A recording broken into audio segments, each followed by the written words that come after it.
14 ফেব্রুয়ারি 2025 মুক্তি পেল ম্যাডক ফিল্মসের হিন্দি ছায়াছবি ছাবা। ছত্রপতি শম্ভুজি মহারাজের জীবনের উপর নির্ভর করে তৈরি হয়েছে এই ফিল্ম। অভিনয় করেছেন ভিকি কৌশল, রশ্মিকা মন্দানা, আশুতোষ রানার মতো বলিউডের এক ঝাঁক অভিনেতা অভিনেত্রী। দক্ষিণী সিনেমার রমরমা সময়ে বক্স অফিসে 410 কোটি টাকার ব্যবসা করে বুঝিয়ে দিয়েছে আরো অনেকগুলো রেকর্ড তৈরি করতে চলেছে ছাবা।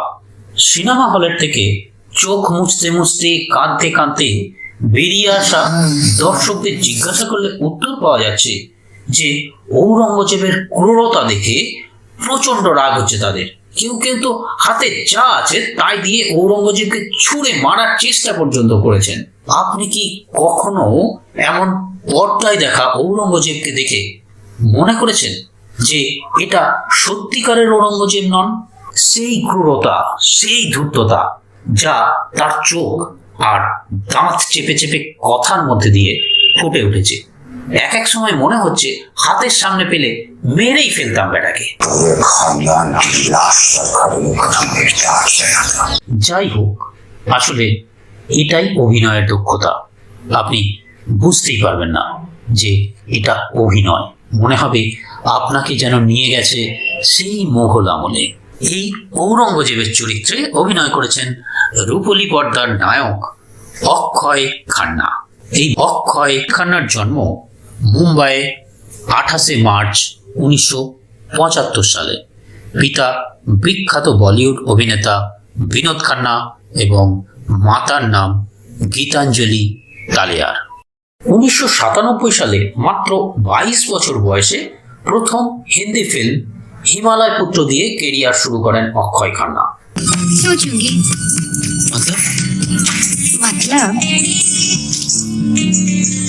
पराठे खा के डिब्बा वापस कर देना। न वो इनकार करती है, न वो इकरार करती है, न वो इनकार करती है, न वो इकरार करती है। এই বছর ছাবার ঔরঙ্গজেবের ভূমিকাতে অভিনয়ের মধ্যে দিয়ে এক অন্য উচ্চতায় নিয়ে গেছেন তার অভিনয় দক্ষতাকে এই 28 বছরের অভিনয় জীবনে। বলিউডের এত চাকচিক্য, স্টারডাম, এর মধ্যেও অক্ষয় খান্না কিন্তু ব্যতিক্রম। कुछ ऐसी फिल्में भी जाओ मैंने छोड़ी तेरे लिए और तूने कर ली। मैंने किया। कौन सी सर? सैम बहादुर सर की जो बायोपिक थी वो मुझे ऑफर हुई थी, मैंने तुझे बोला नहीं अभी तक। হ্যাঁ, প্রথম দিন থেকেই বলিউডের অন্যান্য হিরোদের মতো নিজের কেরিয়ার নিয়ে চিন্তিত নন অক্ষয় খান্না। तो सच में सर पहले आप ही को ऑफर हुई थी? नहीं यार, मजाक कर रहा हूँ भाई यार। না, তিনি কোনোদিন ফিল্ম সই করার ইঁদুর দৌড়ে নাম দিয়েছেন। Ladies and gentlemen, the best actor award to Vicky Kaushal for Sam Bahadur playing the great Indian family. সেই জন্যই হয়তো অন্যান্য হিরোদের থেকে অনেক কম ফিল্ম করেও টিকে আছেন অভিনয় জগতে।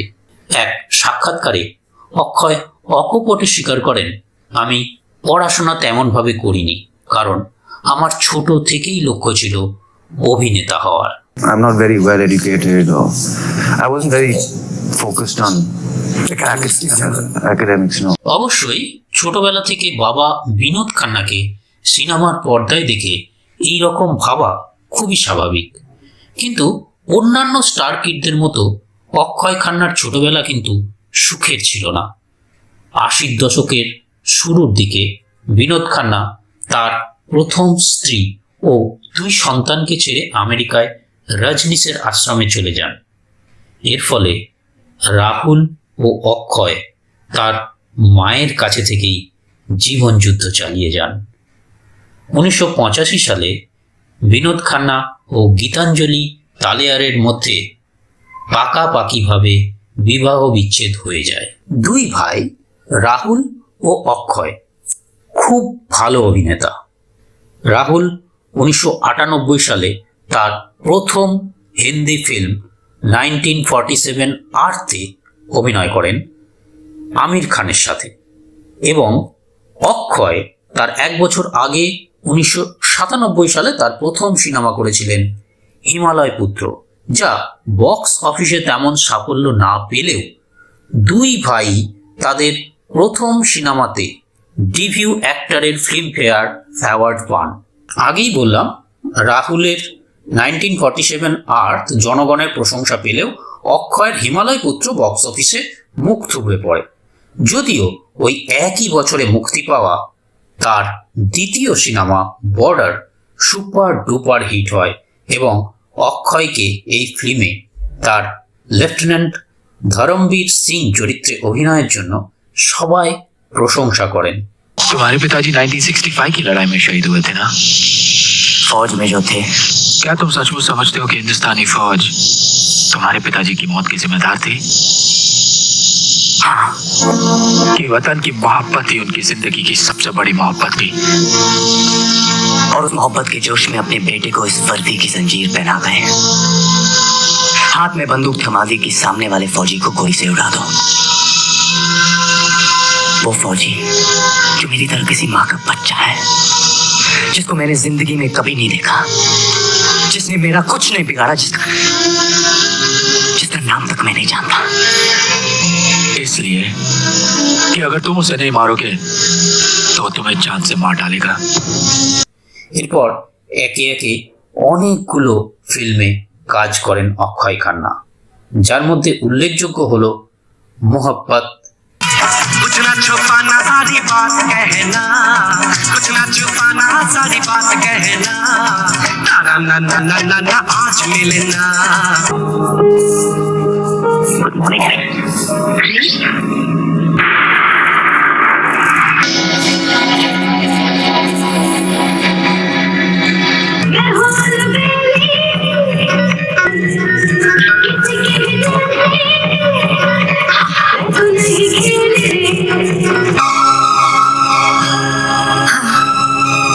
एक बार जो दूर चला जाए उसका लौटना बहुत मुश्किल है।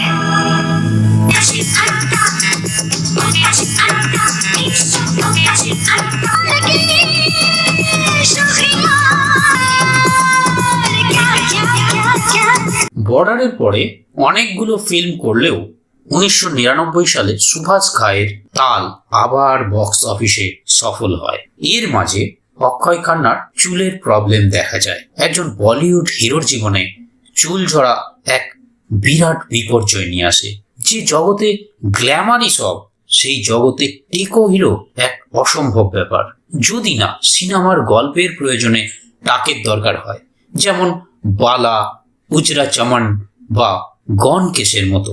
যদিও 2000 সালের দিকে এই ধরনের কমন প্রবলেমের উপর গল্পের ফিল্ম তৈরি হতে পারে তা ধারণার বাইরে ছিল। आप ये टोपी पहन के काहे बात कर रहे हैं? हमारी टोपी हमारी मर्जी। धूप लग रही है क्या? हटाओ टोपी। किसी और को दिक्कत नहीं, आपको काहे हो रही है? नहीं हटाएंगे हम। शर्मा काहे रहे? हटाओ।